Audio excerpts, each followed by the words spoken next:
This episode of Speakers of Eidolon is sorry. This episode of Speakers of Eidolon is made possible by our generous patrons, like Chris, Glinway, Metelligo, Phaleon, Ariel, CeeLo Redwin, Courtney, Dimos, Sprocket, Christoph Haas, Centra, Casey Schaefer, Bobby Forbich, and Omegacat Comet. Support the show and become a patron today at patreon.com/speakersxiv.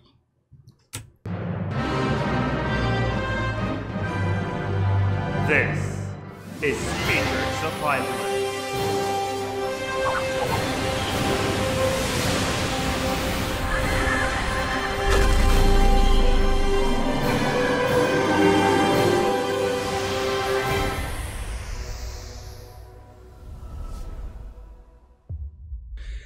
Good evening, Aorcians. Welcome to Speakers of Eidolon, episode 69. I am joined today by Yazz Pot, and it's just the two of us today. Mal is sick. What a day. He chose the perfect day to be sick on. I mean, technically, Yazz is not 100% not sick. So this is an interesting episode. If you watch this live, you know what we're talking about. Yeah, episode 69, we did it.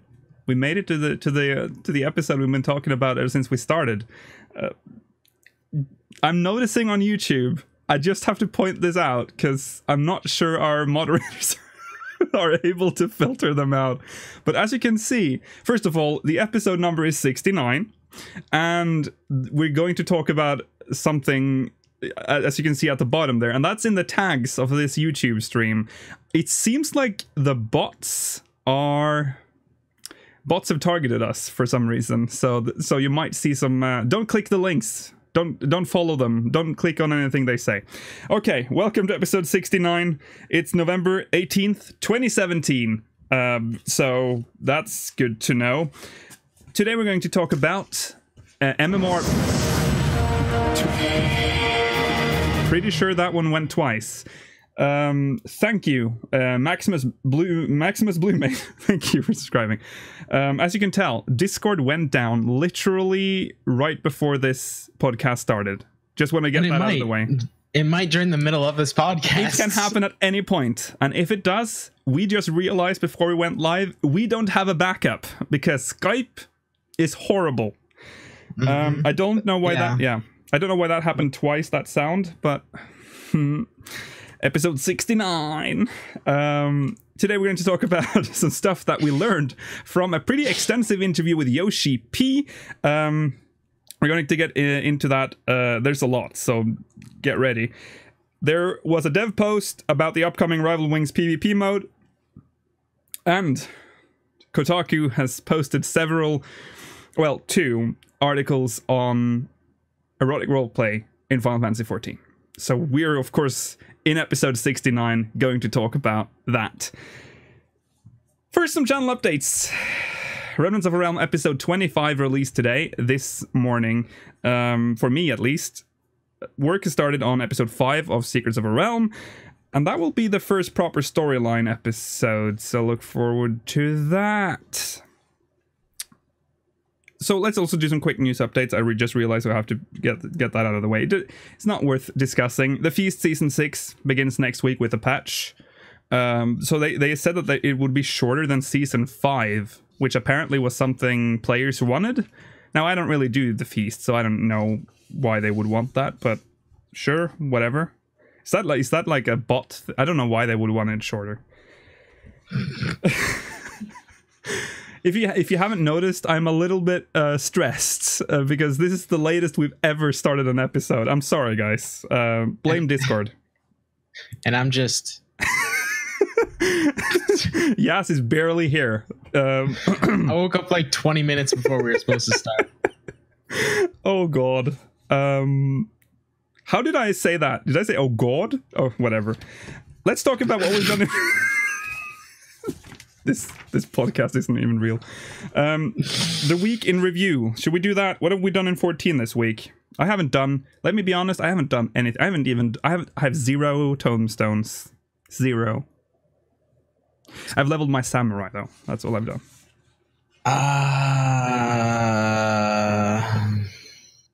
I worked on some Neo X Death. Hey, are you getting closer to the end? No, not really. Oh, well. I mean, at least you have content to do. Yeah. So that's good. I don't think I've done anything other than that. No, it's been a slow week. I really wish I hadn't leveled everything so fast. Yeah. I am on the other side. I regret not having leveled all my classes because I have like, how many do I have? I have 2 or 3 level 70s.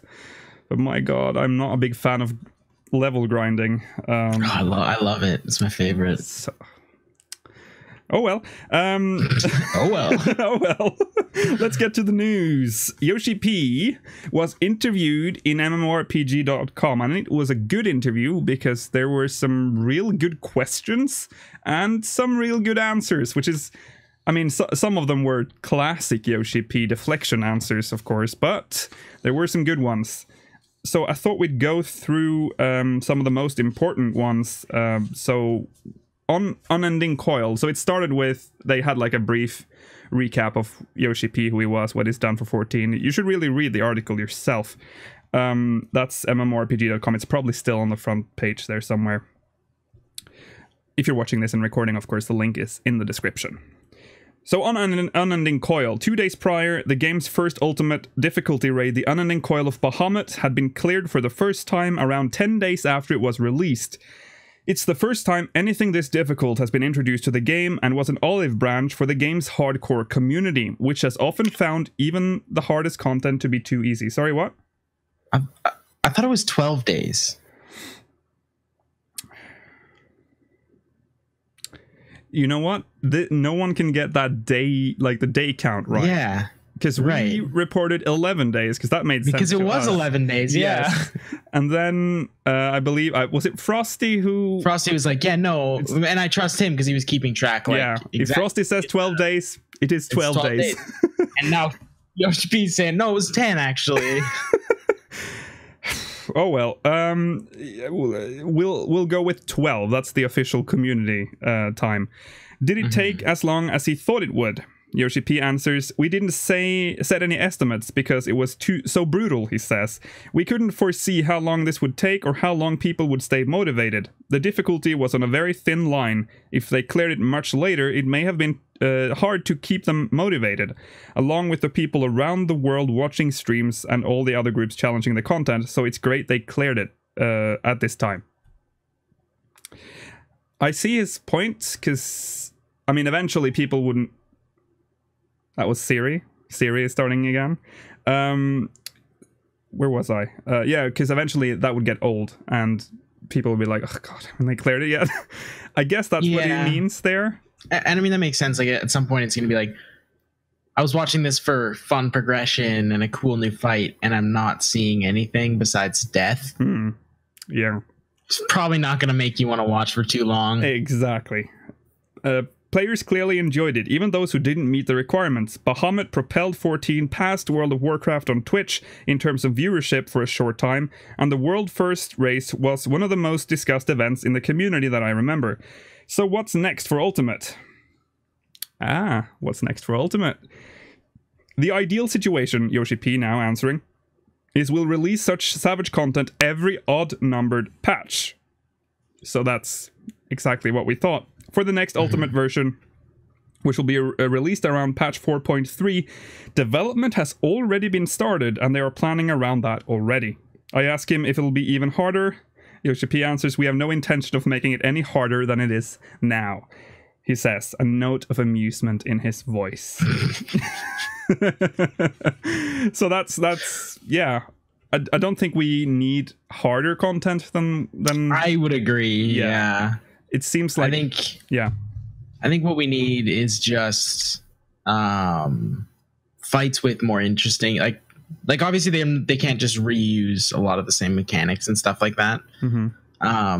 Difficulty wise, no, I think they found like the perfect spot. Sure, maybe you can make it a little more difficult, or maybe even just a little easier at times. It's whatever. Yeah. Kind of like Savage is never fully consistent on its difficulty. True.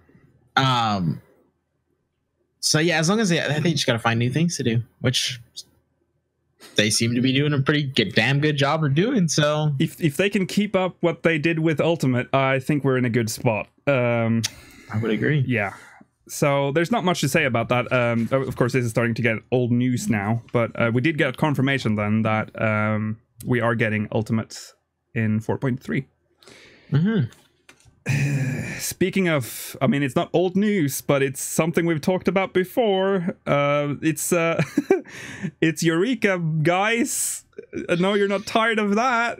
I'm actually not tired of it because I fucking need to know at this point. We don't know anything. That's true. I think I'm more tired of not knowing anything. Absolutely. And this doesn't quite make it any better because I'd say it would worry you a little bit more, but here we go. We speak briefly about Eureka. A recent official translation said it would be an activity that strengthened characters themselves. Did this mean new skills, increased base stats? Yoshi-P says. We can't say anything about that at this time, he says, but he adds. Eureka isn't just that element. It will have lots of elements, and we want to look at it in terms of the bigger picture than just one part of it. Really, really good question. Mm-hmm.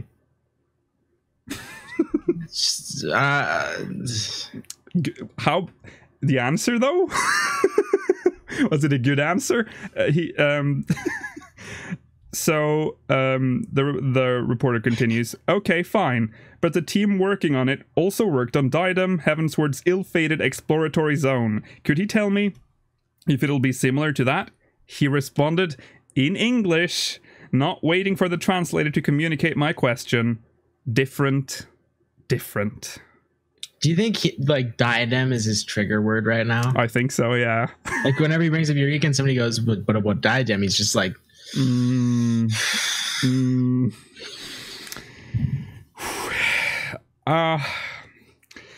don't know.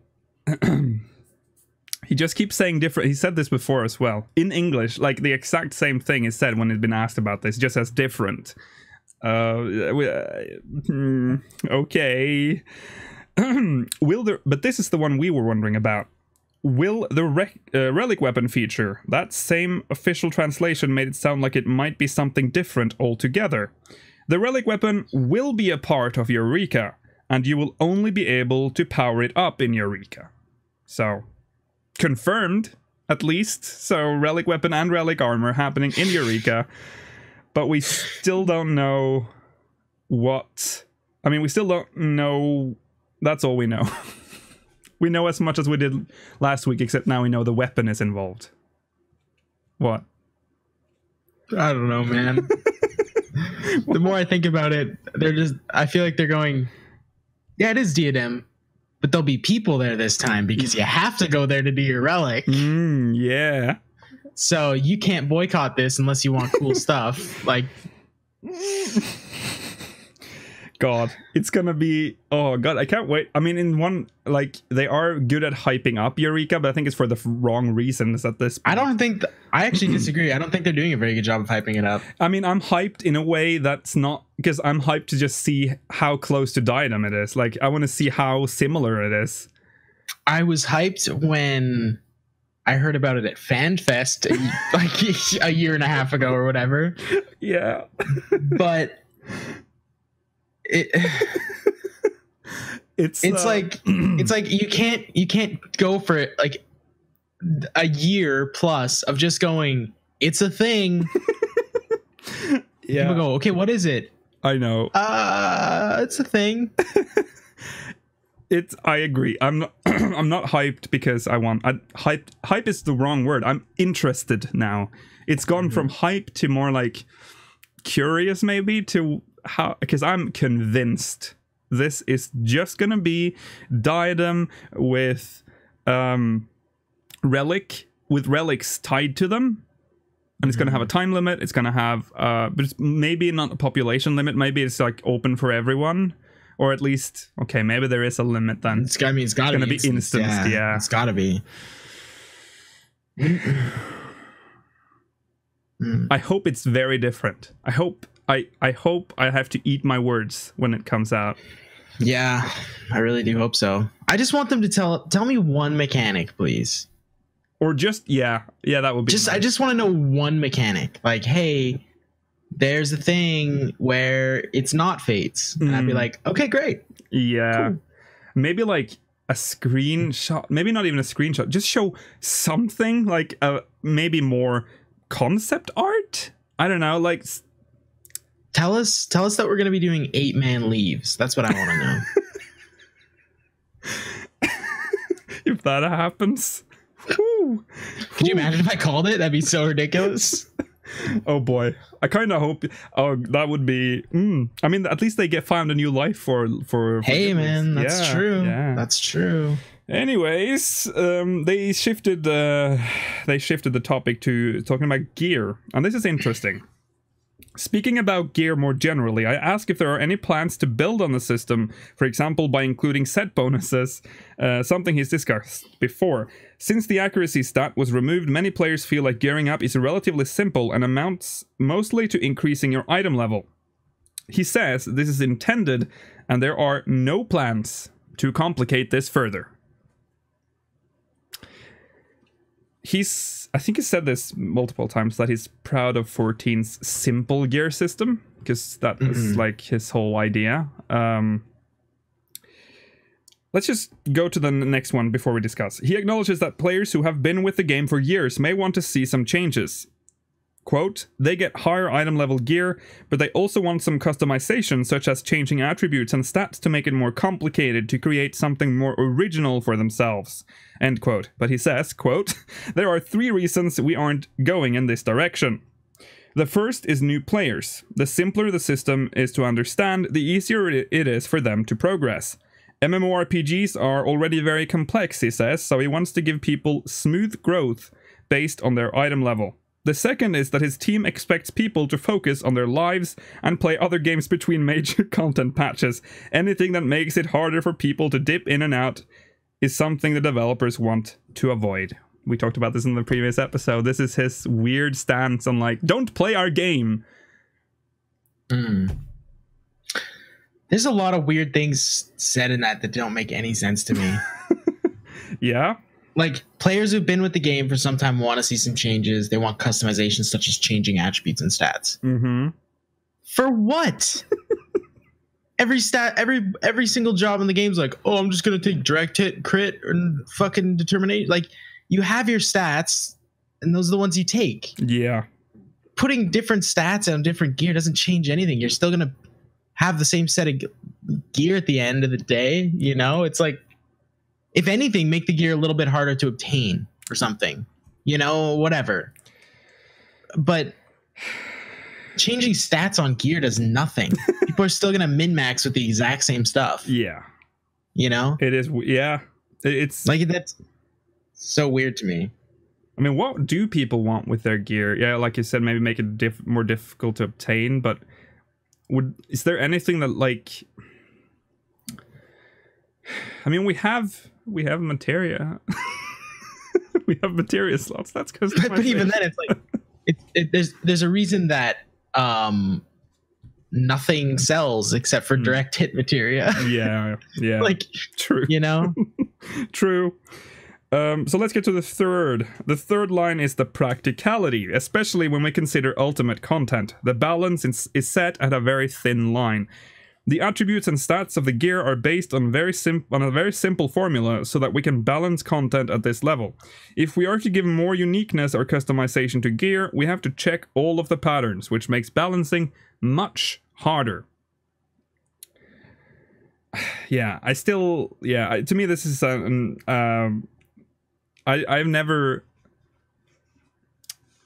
I've never really wanted to change. I mean, if you look at the relic, that was kind of a thing with the relic, but still, there were optimal stats for them, so you wouldn't. I mean, there were. Yeah, you know, it's like you wouldn't put parry on a paladin weapon or something. No. Yeah, what a moron. He adds, even if players see they have the freedom to set their own gear in terms of stats and effects, they will try to find the most efficient combination, so the best in slot will be set by someone and others will just follow them. In order to give people interesting and fun content, we made the gear system as simple as possible. There you go.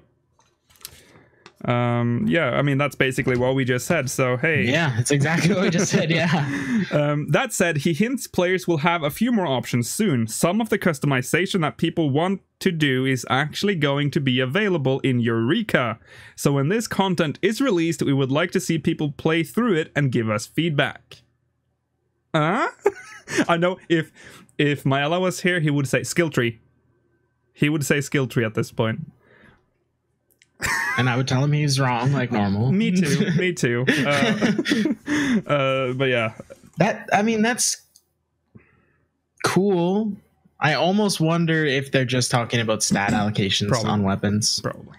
That's kind of my assumption. Yeah. But hey, dude, if I can put like full direct hit on a paladin weapon or something like that, yeah, like that would actually make it best in slot constantly all the time. Like even if it was item levels behind, it would still make it better. So if depends how free they are with the stats. Yeah. Let me put spell speed on my shield, dude. Just why not? Yeah, why not? Anyways, moving on from that, on more open world content. This is also an interesting part because I know we've talked about this before. I am not a big fan of tiny enclosed instances. Yeah. So this is very relevant to me. A sticking point for some players is that they find little reason to leave their free company house or major cities in order to experience content, with most popular activities being available through the duty or party finder. It seems a shame when so much care has clearly gone into creating environments. Could we get more content to drive us out of the cities? He says the team is trying to expand what players can do in field areas through, though they face some difficulties. Quote, what players are thinking is, what reward will I get on completion of the content? Warriors of Light are very strong, so any monsters in these areas are going to be very weak by comparison. Currently there isn't anything challenging in fields, but in order to give people good rewards, the content has to be hard to beat. End quote.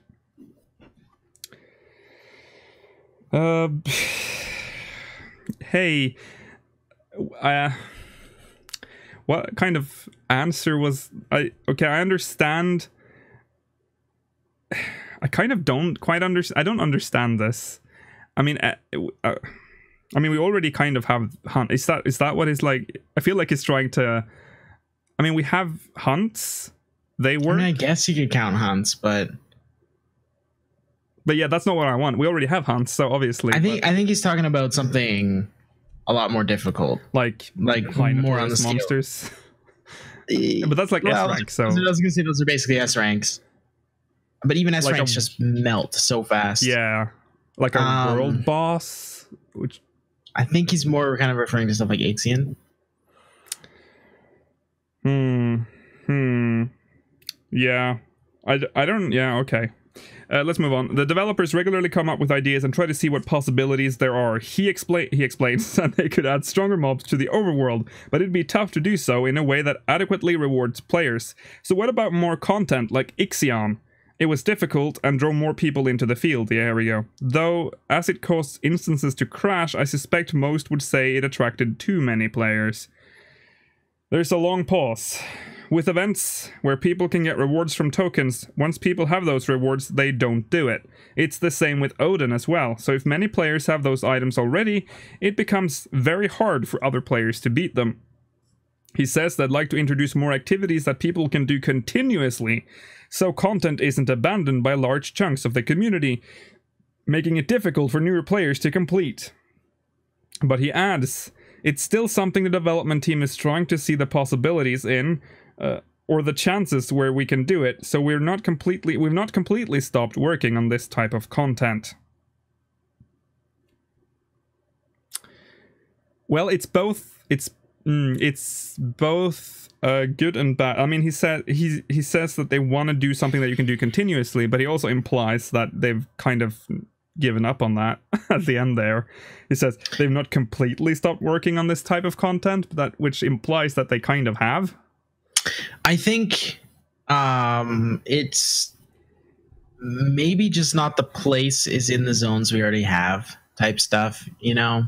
I don't think it's the best idea to go hey guys, there's a new thing. We're popping it in the peaks. Have fun whenever it shows up every 4 days. I don't think that's the greatest idea. No. Although that gives me hope for Mela's lifelong dream of getting an open world zone where that is the focus of the zone as a whole.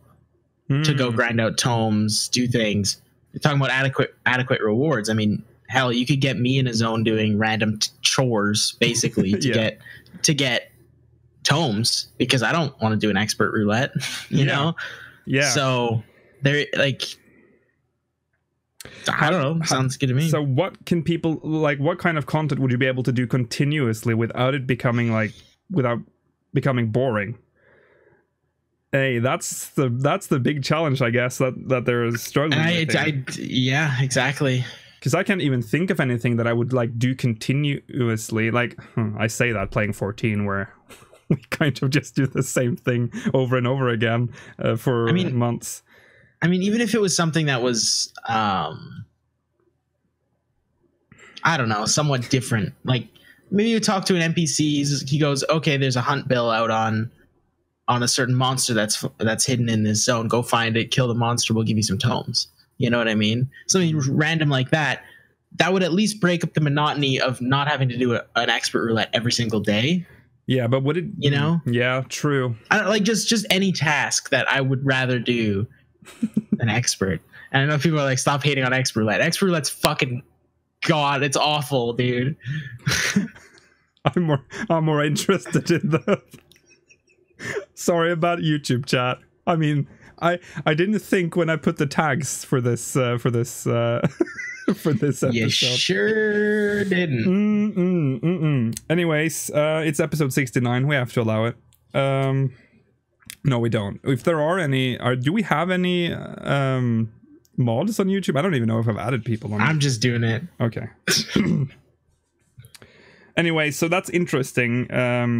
I mean, there is hope that they're going to work, that they're still kind of working on it, but not quite right now. But what is interesting, and it is like the shortest paragraph here, but it is very interesting. It's about the new deep dungeon, which we haven't heard from. We haven't heard from it since like Stormblood was released, where they just confirmed that there will be another new deep dungeon. Everyone, okay, I'm just going to read this. I'm eager to ask about the new deep dungeon, as news has been quiet on that front, and explain that Palace of the Dead is probably one of my favorite parts of the game. Yoshi-P answers, the second deep dungeon is in development, but it's not a sequel to Palace of the Dead, he says. It's not a sequel. It's literally a brand new system with brand new stuff that will be added to it. Sounds great. Is there a timeline on when it arrives? He laughs and shakes his head in a way that makes it sound like it's way off, and adds, before the next expansion. Okay, so now we're looking at a new system with new stuff in it. Huh. That's great. That's really good. That is good. Are we getting anything during this expansion? I don't know. It's like, are we gonna get any content during this expansion besides raids? Because yeah, that's interesting, because we're gonna get to that right after this. But because one of the questions was about what we've got from having less dungeons per patch, which is interesting. But yeah, it sounds like Stormblood is gonna be great near the end. Because that's when we get everything. Because, you know, that's definitely what you want to do after having the highest sub numbers ever. Yeah. Yeah, you'll get your content. It's a little bit odd. It's sometime in the next 2 years. Yeah. Do you still think this mysterious new deep dungeon is going to be the one in the Ruby Sea? Probably, yeah. Yeah, probably. I'm excited to see what it is. If it is a new system, when we get it in 2020, I wonder like how different. Again, I feel like it's just gonna be he used his words. He's using big words for stuff that we talked about this before. I keep saying this, but Yoshi-P is a master at like overhyping stuff, and might not be, because in my mind I'm just throwing Palace of the Dead away, and I'm expecting something. We're not going to even use palmeters anymore. That's Palace of the Dead. Now let's see what we get in the new one, because that's what he's implying here, a brand new system. I kind of honestly more interpreted it as it's probably going to be the same shell of the content, but like Eureka. Hopefully, well, yeah, whatever.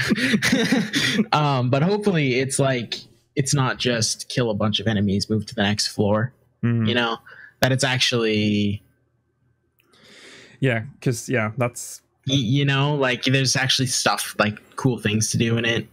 Yeah, that's my problem with Palace of the Dead. Yeah, I'm definitely gonna assume it'll probably still be pretty close. Yeah, because then what's the point of calling it Deep Dungeon, right? If it's gonna be something like completely different, where like none of the system carries over. I guess you're right. I'm just trying to, like, for once he could mean like that could be what, like, a brand new system. But yeah, as you said, Palace of the Dead works at its core, so I don't see why they would abandon it. Right. I mean, I definitely 100% understand changing things, because I don't want to do the same Palace of the Dead again. But that being said, Palace of the Dead has been one of the most well-received things they've done overall. Yeah. That's for content, you know what I mean? So yeah. Palace of Verminion. There we go. 2020, look forward to it. On the topic of one less dungeons per patch. That's interesting.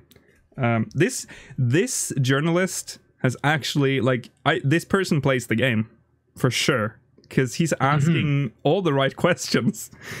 Definitely. I was to be fair, I would hope that they would, coming from MMORPG.com. True. I would really hope they played the game. I asked what reducing the number of dungeons introduced in odd-numbered patches allowed the team to do, and he says it's part of a wider redistribution of resources. We gained breathing space not only from including less dungeons, but from abolishing battle type leaves from the game. There we go. He acknowledged the fact that they've just killed off Battlecraft leaves.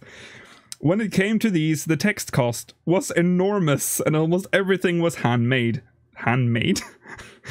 Because we abolished this, the team was able to focus on the main scenario and add special battles and enrich the storyline. I mentioned the Lakshmi fight at the climax of 4.1 and asked if that's an indication of what they were able to achieve. Yes, he says, the 4.x series just started. Because we've reduced the focus on dungeons, we've been able to work on new things. Ultimate is one example of that, but in the future you will start to see more types of new types of content. Types. Well, let's first of all, to his defense, the MSQ 4.1 was great. With the Lakshmi fight and all that. But when are we getting the content that he's talking about? It's, I mean, okay, we're getting Revenant Wings in like a couple of days, so that's something that's good. I hope it's good, which we're going to look at later, by the way. But I don't know. It's we'll probably see it further out. I'm honestly, I think 4.2, from what we've learned so far, might be one of the better patches we've ever got, if everything Yoshi-P has said is true. But we'll have to see. I mean, I think 4.2 will be like the real, that's how we'll see for sure what we get from this. Because unless everything gets moved, because we don't know how, because that's on a moment's notice everything can be delayed. So hey, that's kind of my problem at the moment too. It's just like I'm torn on it, because I don't want to say like, guys, you need to set a date and let us know, because I don't want them to sacrifice anything in the content they want to make, but also at the same time, like, it needs to come out eventually, and we kind of need to know if it's coming out. Because we found out how many weeks before 4.1 that Eureka wasn't in it? like a week. Like, well, actually, we didn't even. We looked at the site and went, Eureka's not on there. Like, it'd be nice to have a little more heads up than that on what content. Yeah, because it wasn't until we read the patch notes and realized that there is no mention of Eureka in the preliminary patch notes. That's when we kind of started to realize that this isn't happening. And that's not okay. Not for content. Like they need, they definitely need to. They need to communicate better. This is. I'm not gonna do. I keep bringing it up, but this it's kind of like how I felt they did it in 1.0. Like, we have something good. It's just gonna keep going now. We don't have to really, like, we can chill a little bit now. Well, I don't necessarily think that's the case. Personally, well, I think they're just. I think maybe they're just taking for granted the patience of everyone. You know, to a sense where they're like, this game is doing the best it could be doing right now. It's doing amazing. People are loving it. People loved Stormblood. They're gonna stick around. Yeah, but they stuck around because Stormblood's content was so good, and Omega was really good. Yeah, and Ravenaster was really good. Yeah.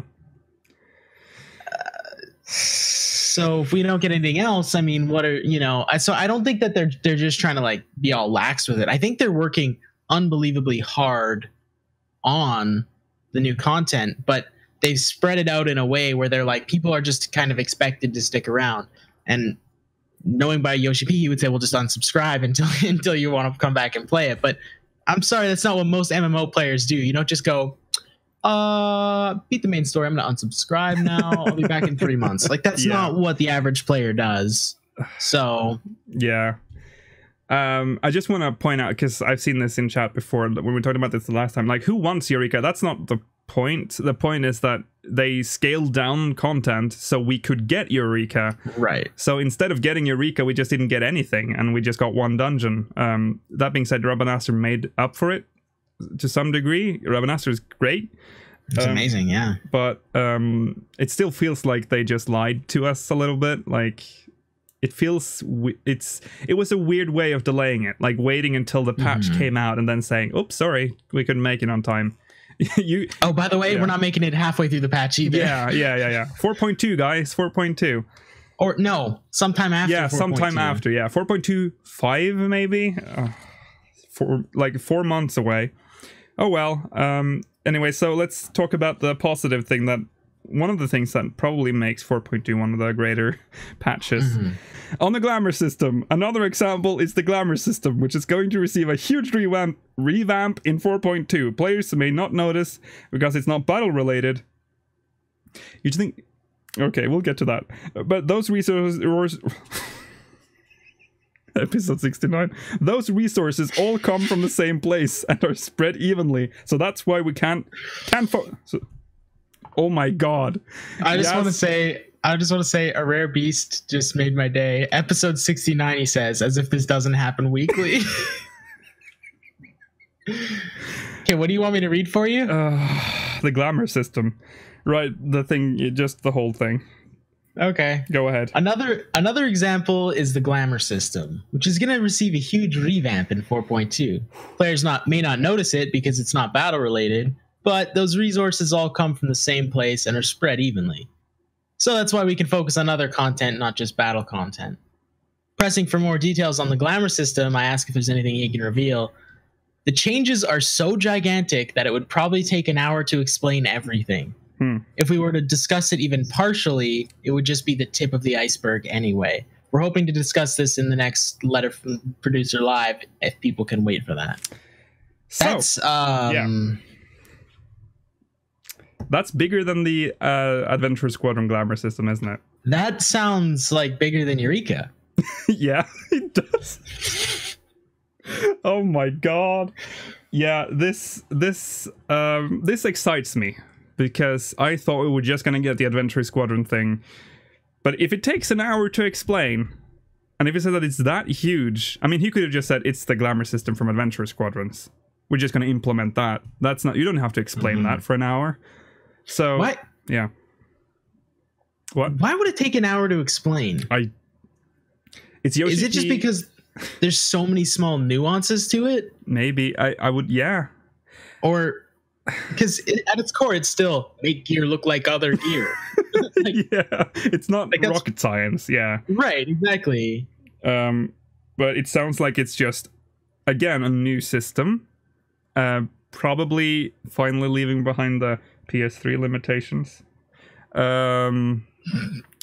But because the current system, as we talked about several times, is proper shit. So they've probably just realized that they can't fix this. There's no way to make this system any better. They need a new one, which is what I'm hoping. And it sounds like that's what's happening here. Again, we have to remember this is Yoshi-P, so we have to take it with a grain of salt.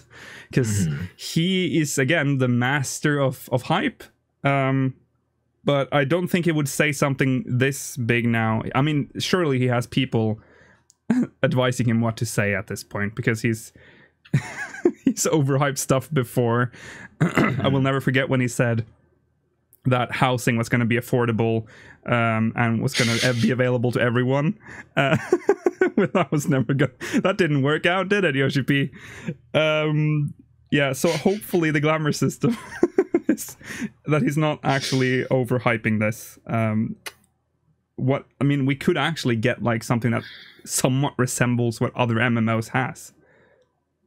Like a wardrobe, like something like like anything but what we have right now. So I don't even want the Adventure Squadron one at this point. I want something else now. I want something brand new. But does it take an hour to explain any other MMO's Glamour system? No. So that's weird, really weird wording to me. If we were to discuss it even partially, it would just be the tip of the iceberg anyway. What? I don't understand why he's doing this. Because I don't know. It'll be an interesting live letter. That better be a damn good system. If that is the Adventure Squadron system. I don't know what to do. If it is, I'm gonna be mad. Yeah. Oh well. Speaking of Adventure Squadrons, they did ask a couple of questions about that as well. What about Adventure Squadrons? New dungeons are on the cards, he says, as well as customizable AI. From the development team... What? Customizable AI? I was mid-yawn. Customizable AI? What is that? Are we going to get gambits? Would have been interesting. But would they... Maybe? That would be interesting, I guess. I want gambits. Yeah. Hey. Yeah, that would be great. And they can stop ultimatum when they haven't done anything yet, so there's no aggro. From the development team's point of view, we're not too sure where else we're going to go. Part of the team has suggested doing something else outside of dungeons. I ask if the Hall of Novice will be extended to cover disciples. Oh, sorry, that wasn't... Okay, let's just finish this first. So basically, they don't really know where else to go with Adventure Squadrons. Other than adding dungeons. Yeah. So that sounds like... It doesn't sound like the end of Adventure Squadrons. Obviously, they'll just keep adding dungeons, but that's like the extent of how much they're going to... I have one thing I really want them to do with Adventure Squadrons. What? Add a good dungeon so I can grind out my light for those stupid weapons with DPS keys. Yeah. Because you can do that, but it's so garbage doing Wanderer's fucking Palace. So I forgot how bad Wanderer's Palace was. Dude, it's awful. Yeah. Dude. Like couldn't they put Amtibor Keep in there? It's the same level. It's the exact same level. Same patch too. So I have that's what I mean. Like it's same item level, same everything. It's a million times better. I don't like any of those dungeons. Those two dungeons. Me neither, but I would take Amtibor Keep over. God. Don't you love the Tonberry Stalker though? Isn't that a good? It's great. I love it. I love it when you're just like, hey guys, you should go attack this. Yeah, huh? yeah. And they're like, no, I'm gonna go attack the Tonberry Stalker. That isn't even targetable because I'm a fucking moron. Oh god, the beginning is so horrible. It's so bad. Oh well. Yeah, add some better dungeons. Yeah, don't add if they're totally gonna add Ormvale, and it's gonna be awful. It's gonna be awful. Anyway, there was a quick note about housing. I have a quick update about housing, guys. It's very quick. The only thing I wanted to bring up here was this one line. Yoshida apologized. Oh, kidding. Yoshida apologized, later saying additional wards and a fair and square purchase system would be added. A fair and square. Sure. What does that mean? I mean, that's surely... that could still be a lottery. I think it probably... I don't really know, honestly. They've been saying that it's going to be fair for a while now. And yeah. I still can't like imagine a fair system where, unless they just make wards to meet demand, I don't understand how they're going to do it.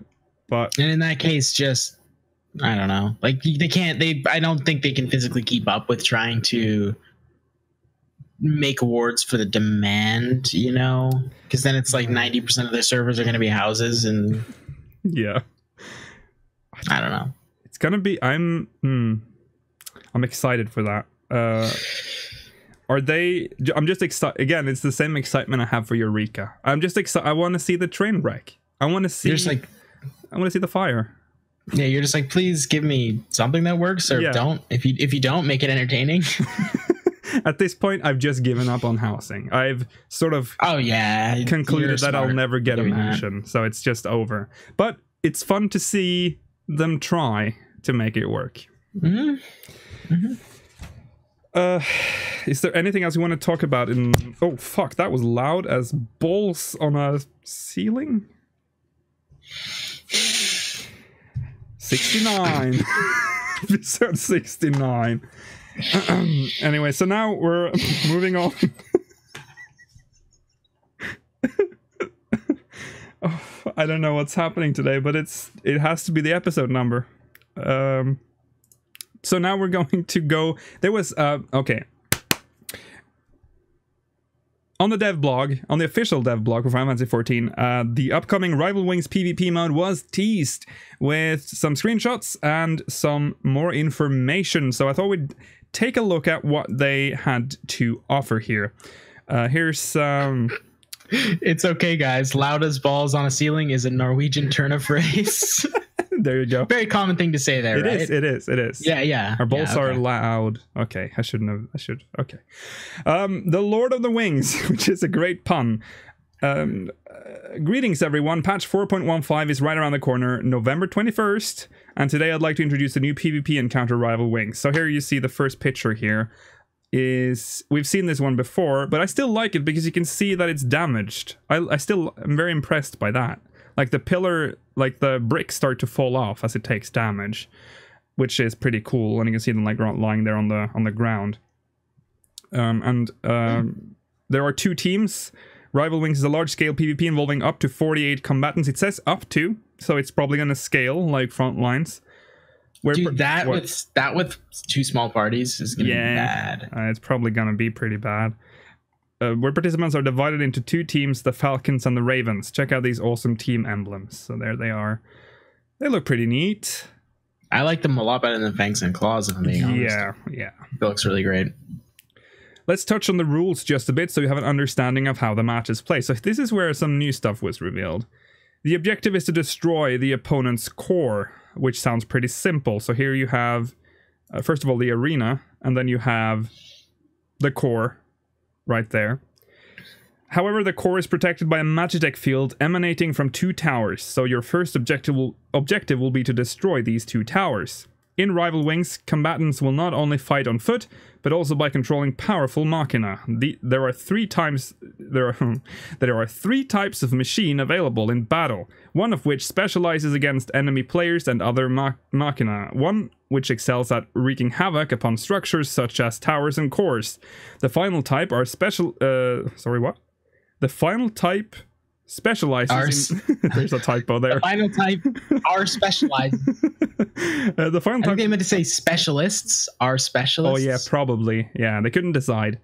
The final type are specialists in both aspects, and it's powerful enough to dominate opposing players and crush their structures. Using Machina efficiently is the key to victory. So here they are. Aside from the player-controlled Machina, there are also NPC mammoths, clockwork soldiers programmed to seek out and destroy towers and cores as well. Pro tip, breathe. Here we have a steam cannon, a powerful weapon which will prove useful in deterring enemy forces. That's something they haven't showed off yet, right? Yeah. That's very cool. Yeah, that's very So is it just like, are you just going to be able to sit up there and just annoy players? Probably. It looks like it, yeah. Because I assume it can't do that much damage, or you could... I don't know. Just kind of camp it, right? Maybe it's like a way to destroy the mammoths, maybe? I don't know. I mean, it will obviously stun. Yeah, it will do something true. to players as well. Yeah, I was thinking it must be like a stun or something, right? Yeah, probably something like that. Otherwise, that's going to be difficult to get through. This next one is a power generator. Combatants from either team can take control of the generator, giving them an advantage in battle. There are various components involved to ensure victory in rival wings, so players will need to make effective use of them to destroy their opponent's core. Similar to the Battle High buff in the front line, we're introducing a new buff in rival wings called Soaring. Unlike Battle High, the Soaring buff gives a buff to not only those who KO an opponent, but to their entire party. All party members' damage dealt and HP restored is increased, while also reducing damage taken. Therefore, healers have a better chance to utilize these useful new buffs to support their fellow party members. That's pretty cool. Dude, you're gonna be able to carry people so hard. Yeah. You'd be like, I've killed 40 people. You have the hugest buff in existence, so just go. You should probably be able to kill something right now. Yeah. Wow, that's awesome. That's a really cool buff. Yeah. And so adrenaline or Battle High is not Battle High, but adrenaline is still in there, right? I would assume, because they didn't really say adrenaline. They said Battle High was gone, but I don't really care if Battle High is there or not anyway. Yeah, it doesn't say anything about that, so I would assume it's still in there. It's got to be, right? Yeah. Yeah. Here's some images from the development team's playtest with 2 full teams of 24. Just to be clear, when the dev team hosts a playtest, they go all out against each other. Oh my god. Is this destruct? I'm hoping too much. Don't. It's not what you think it is. Okay. I was gonna say that earlier. I don't even know if I bet you the tower just looks like the tower. No. Look. This is a brand new tower. It's perfect. It's flawless. There are no bricks on the ground there, and this is a fucked up tower. Wait, this is a different... I was gonna say it's a different tower. Whatever. Let's see. They also go after some of the key staff members. Like, oh, whatever. There's some fluff. But here are some pictures, and this. You know, I gotta admit, I'm a little sad that that's the mount. What? It's a gorilla. Yeah, but I want a cruise chaser. Yeah. Oh, yeah, that's true. When you think about it that way, I guess. That being said, I'm gonna absolutely take it, and I'm excited about it. I mean, it still looks pretty fucking awesome. It looks like a mix of a gorilla and Blastoise, because it has the cannons at the back. Yeah, it's the guys from Castor Mabanya. Oh yeah, that's true. Wings, I don't dislike the mount. I just would have preferred. Oh yeah. I just would have preferred one of the sweet gob mechanical things instead. Yeah. So. Still a cool mount. Still a very cool mount. Yeah, do you think it'll... Looking at this and looking at everything we've seen so far, do you think this is going to be better than Frontlines? That's... Well, which Frontlines are we talking about? If we're talking about Shatter, yes, it's going to be better than Shatter. Yeah, everything's going to be better than Shatter. But in, like, overall, like, just... Because this isn't not going to be Frontline. This is just rival wings. Right, it's like a new... Yeah, new, like, it's not going to be the Frontlines roulette or anything like that. No. So, probably yes. Yeah. Probably. It looks like there's more. I mean, it's technically a MOBA, so but they've put more effort. Not saying that they didn't put effort into Frontline, but Frontline is essentially PvP, just classic PvE. Shatter is just like classic like almost. I mean, PvE. PvE, yeah. So, but if you look at like the other ones, the classic ones, Slaughter, for instance, that's just. I still miss Slaughter. I kind of do too. I really do. I mean, there's nothing. When we talked about this in the previous episode, people pointed out that you can still do the other ones. The only thing is that it's not on the roulette, and I forgot that they actually adjusted the rewards for just doing them singular. Now you get the same amount of tomes now from.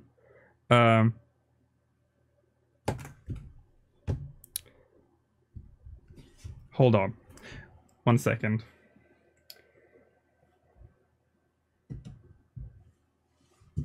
Okay. So we're good. So you can still do the other ones because they're in the roulette. Yes, they're not. You can still do the other ones, but they're not. There's no. So, hold on. What am I saying? Where was I? Oh yeah. Because people said you can still do the old. Because I complained that I never get secure because that's the one I want. I mean, that is in the roulette. It is in the. It is. But it's just never. It's not going to be a thing you'll ever get. But you know what I mean. There was an adjustment made. I can't remember if it came with Stormblood or not. That made it so that if you choose it like just from the regular Frontline list, you still get the same reward as you would do if you got Shatter. So you still get the same amounts of tomes and shit that you would get from Shatter from Secure. Right. So if you don't get your roulette bonus though. That's true. So, but that makes it more. Which makes sense rewarding. Because now with the whole level 30 thing, why would they have different rewards, right? Yeah. Because they're all the same level. Yeah. Now. But before they used to be completely different. Right, exactly. But now they've fixed that.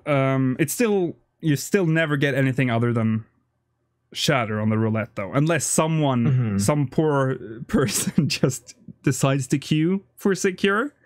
That's the only way you can get that on the roulette. I'll admit though, I am still sad that we don't have Slaughter anymore. Oh yeah, Slaughter. I forgot Slaughter. I just wanted some just mind-numbing. I'm gonna kill your ass. We got nothing else to do, you know? Yeah. I miss Shatter. Like it's stupid, but it's fun. Yeah, you know? I agree, and it's like more of the classic PvP. Yeah, like what PvP game doesn't have team deathmatch? Yeah, exactly. Every single PvP game in existence has team deathmatch. Yeah, and imagine how much, like, you know, when you get into a Shatter game, and there's like a whole group that's like, I don't want to do anything. I'm just gonna go around killing people or trying to kill people. Yeah, and people are like, dude, you gotta focus on objectives. Yes.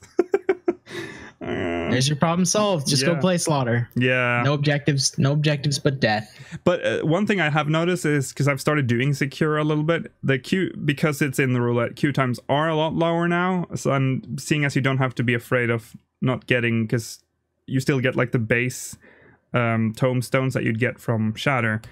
Mm-hmm. Queue for other stuff after you've done your frontline roulette. If you do others, if you're a frontliner. If you like to do frontline after your roulette, do other frontline campaigns. Don't just do Shatter, because that's why we keep getting it on the roulette. You see? Okay. Or they'll just finally implement the whole thing that they were gonna put in for a long time. What? Just the rotating weekly, like Frontline's roulette is automatically something different every week. That would be interesting. Amazing. Yeah. I can't wait for them to do it because they've been talking about it for a while. It's weird. It'd be even better if it was daily. Yeah, I agree. Daily would probably be the best way to do it. Yeah, interesting. Well, it's it's episode 69. We have 30 minutes to kill. What better thing to talk about than Final Fantasy XIV's greatest type of content, community content, erotic roleplay. I'm just going to say that again, erotic roleplay. Please, bots. Stay calm. Kotaku has, over the past couple of weeks... I still have Titanic to go through too, Yes. for fuck's sakes. This is your day, yes. This is your day. Happy birthday! Happy birthday! It's not my birthday, but It's episode 69. It's everyone's birthday. Anyways, Kotaku has published 2 articles about erotic roleplay. I just have to point this out, that in the show notes, I have censored myself. I have written roleplay. I didn't even want to write erotic roleplay. Now, you can say what you want about Kotaku, but it is interesting that in the span of was it like a week or like 2 weeks, they made 2 articles about erotic roleplay. I don't know if it's like this is their form of doing a hatchet job or whatever. Is it trying to make the community look like what they showed in that article? wow. I did want to... What? Nothing. Never mind. I'm not going to say it. Never mind. It was very clear from their tone in at least one of the articles, which talked about the emote, which I didn't understand. I had no idea, because I thought, oh, it's the push-up emote. That's the emote, because the headline was like, what was it again? The Final Fantasy XIV emote that's pretty much just for erotic roleplay. And I was like, okay, that's push-ups. That is push-ups. It's those. Sure. Hell yeah, it is.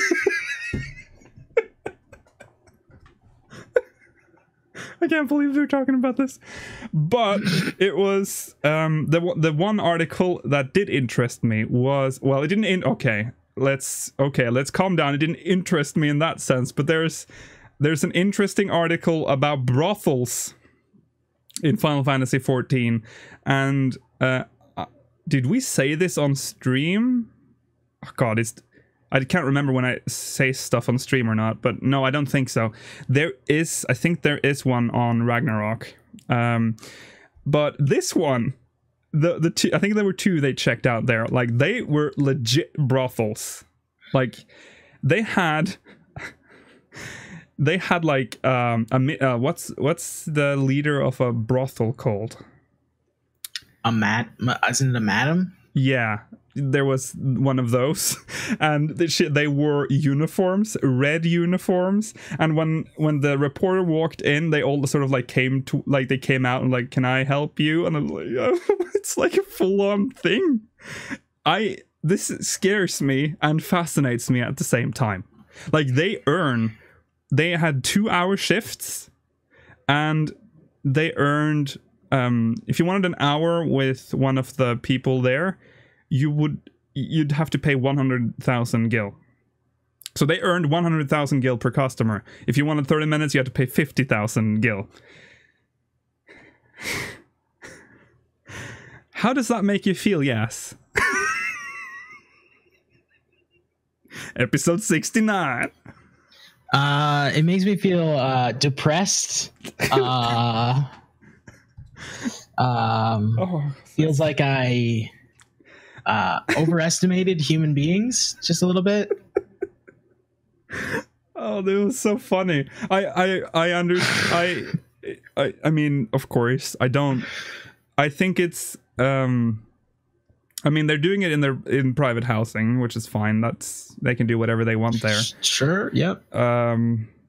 But I contrast. So that article was actually quite respectful. It was okay. The other one was just I went into she did go into the quicksand. I think she was on Balmung. And they were yeah. Of course she was on Balmung. Yeah. But I think the brothel she was on, one of them was on Leviathan, I think. To be honest, brothels are really common. Yeah. Apparently I didn't know. I only know of that one on our server. I mean, I don't spend any time in anyone's house. I don't even spend time in housing districts. Right. I just port to my house and then go somewhere else. Yeah. So yeah, I don't go into other people's houses. So I mean, there's probably some on my server too, to be honest. But for sure. If there's one on mine, there's one on yours. Yeah, true.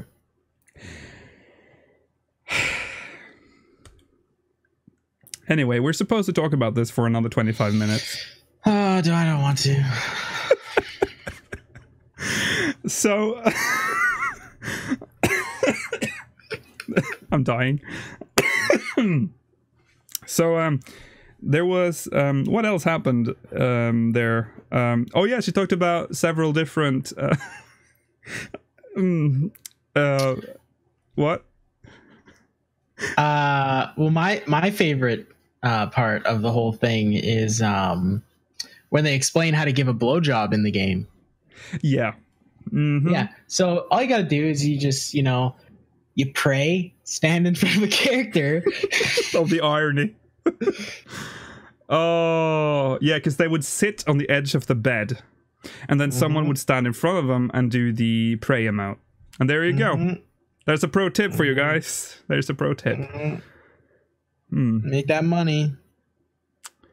This episode. So there's going to be a lot of clips about this. Of us just saying blowjob. Are we going to get... This episode is going to get demonetized. No. It's probably already demonetized. Okay. So that's erotic roleplay. I think have we talked about this on this podcast before? I think we have. Oh yeah, we did. We talked about how erotic roleplay was, if that was okay in public. Yeah, I made a lot of people mad. That's why I'm trying not to say too much. Yeah, I noticed. Hey, in public, come on, you don't do that in public. Yeah, you don't. You wouldn't do norm. You wouldn't. Would you? You wouldn't do that in like real public. So why there? It's true. It's true.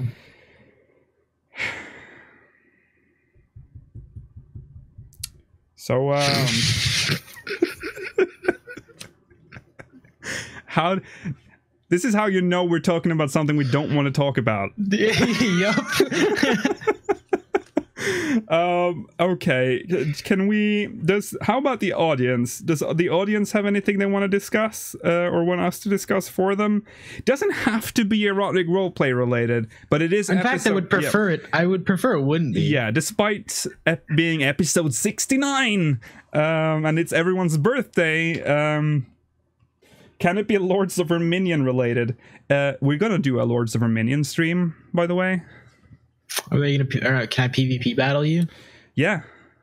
I have no minions on that character, so you're just cheating. Yeah, but I have. But what does it matter? Do they have any special stats? Yes. Oh. They have specific ultimates for every minion. There's speed stats. There's different classes, dude. Get on the hype train, okay? Dude, I don't know if I posted it on Discord, but there was a website for Lords of Verminion. Hell yeah, I used it once. It was so sad. I feel so bad for whoever made it. I think he last updated it like in March of this year with the tournament. Why? I don't even know why you keep it till March. That's ridiculous. Dedication. That's admirable. I did use it though. Oh, for real. I used it to clear the story challenges or whatever. Oh yeah. That's what you call them. I don't know what you call them. There's one where you get Twintania, isn't it? Yeah, that's what I did. Oh yeah, okay. I never did that. I think I got pretty far until because I did most of them before I realized it was shit.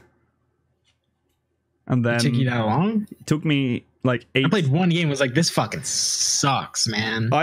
Remember, this is the guy who uttered the words, Lords of Verminion is gonna be the lol killer. I can't escape my past. That is what I said.